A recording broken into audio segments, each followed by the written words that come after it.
Perkenalkan, kami dari kelompok 4.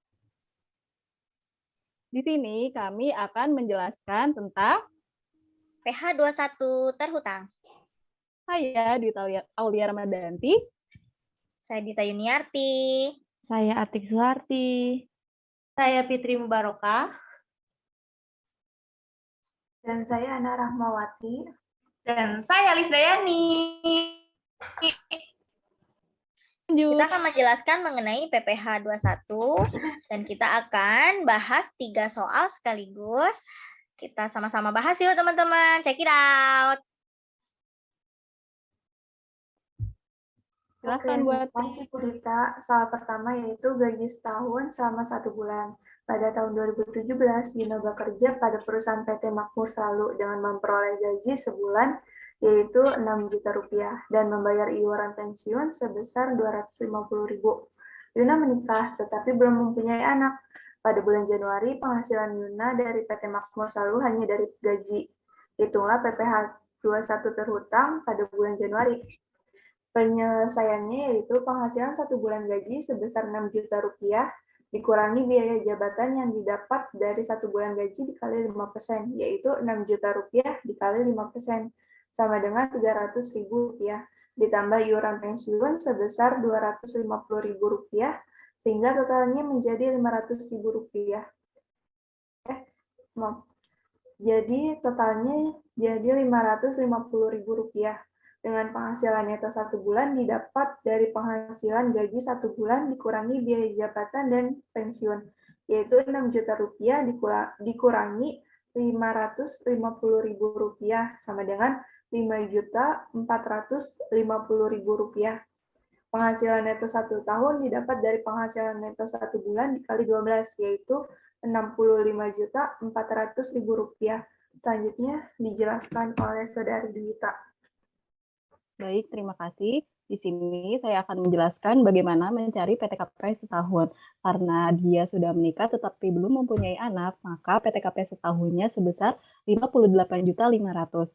Setelah itu, kita mencari penghasilan kena pajak 1 tahun. Caranya, neto 1 tahun dikurangi PTKP 1 tahun sebesar Rp6.900.000. Setelah itu, kita mencari PPH pasal 21 terutang. Caranya, karena dia di bawah 60 juta, maka kita pakai range-nya 5%. PKP dikali 5% sama dengan Rp345.000.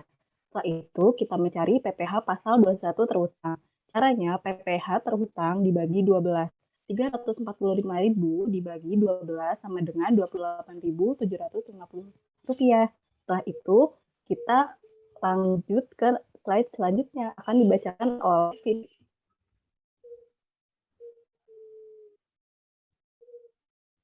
Terima kasih Kak Wita. Di sini saya akan membahas tentang PPH 21 terhutang dengan THR. Nah, soalnya pada tahun 2017, Yuna bekerja pada perusahaan PT Makmur Selalu dengan memperoleh gaji sebulan Rp6 juta dan membayar iuran pensiun sebesar Rp250.000. Yuna menikah, tapi belum mempunyai anak. Pada bulan Mei, Yuna menerima THR sebesar gajinya. Hitunglah PPH 21 terhutang dengan THR. Nah, di sini ada penghasilan. Gaji 1 bulan yaitu Rp6 juta. THR juga Rp6 juta. Rp6 juta didapatkan dari 1 bulan gaji.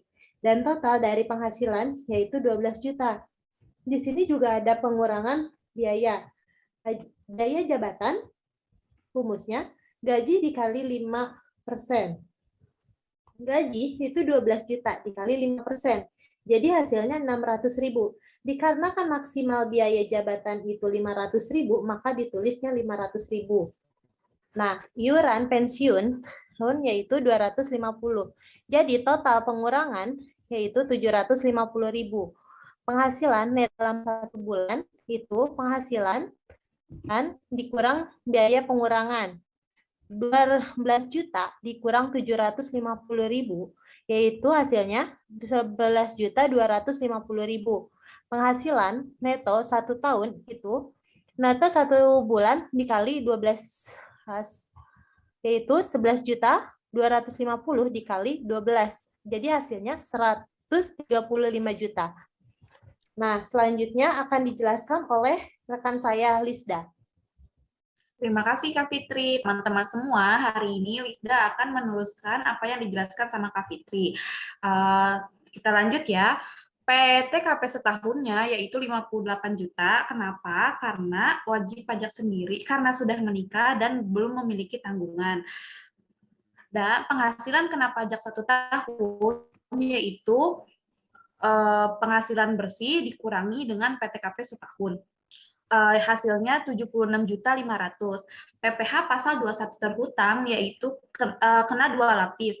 Kenapa? Karena lebih dari 0 sampai 60 juta itu kena 5% dan 15 sampai dan lebih dari 60 juta sampai dengan 250 juta itu kena 15%.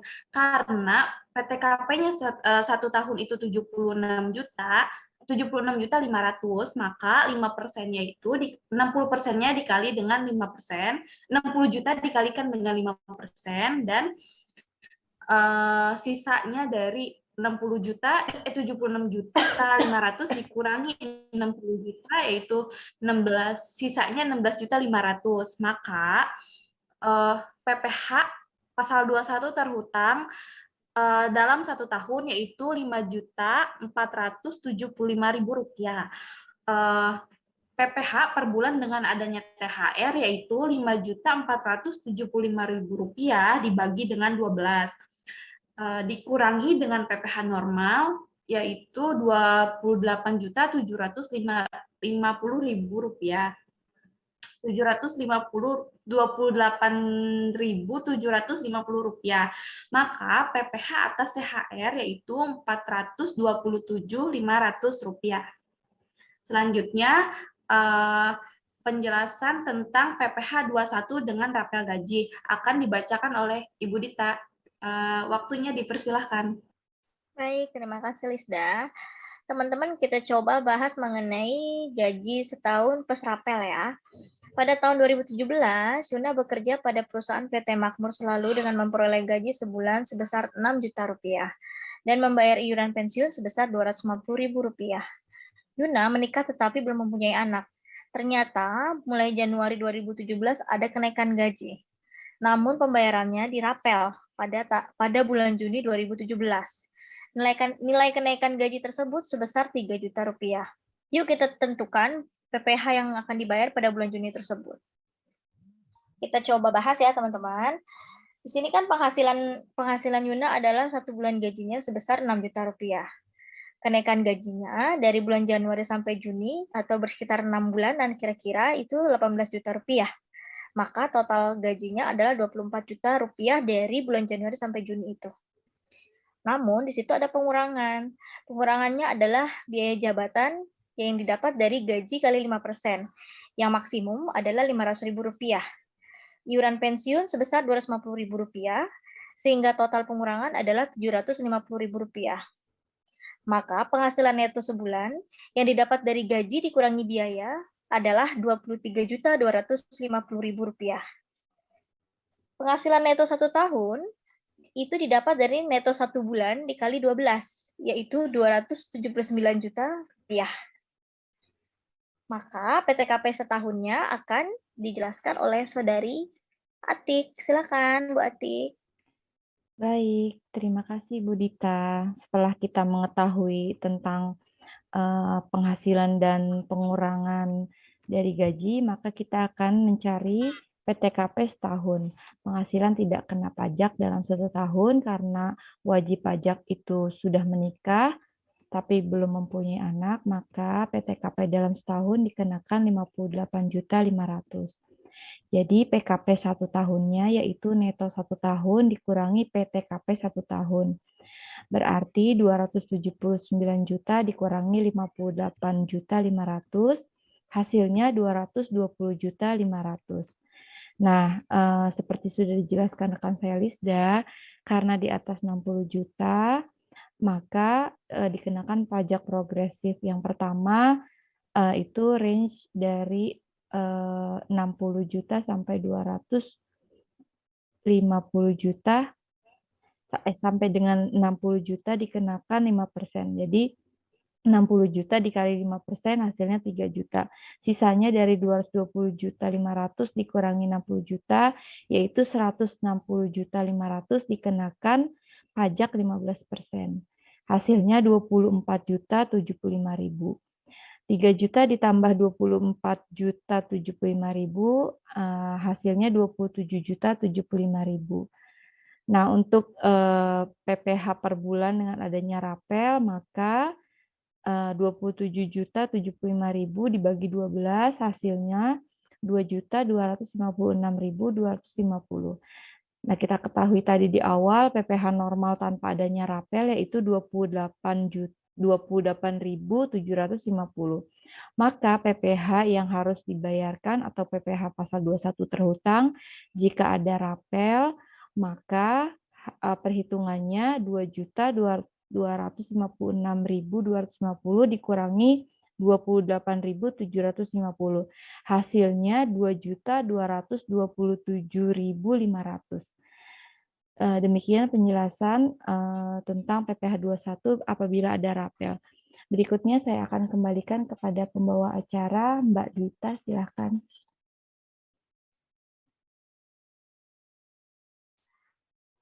Oke teman-teman, mudah-mudahan penjelasan dari kelompok 4 kami dapat dimengerti dan dipahami kita bersama ya. Karena kita sama-sama belajar, sama-sama mencari ilmu, mudah-mudahan apa yang kita sampaikan bermanfaat. Makasih ya teman-teman atas perhatian dan waktunya. Assalamualaikum warahmatullahi wabarakatuh. Malam-malam makan ketupat. Salam dari dari kelompok kelompok 4. Wassalamualaikum warahmatullahi wabarakatuh. Dadah. Dadah.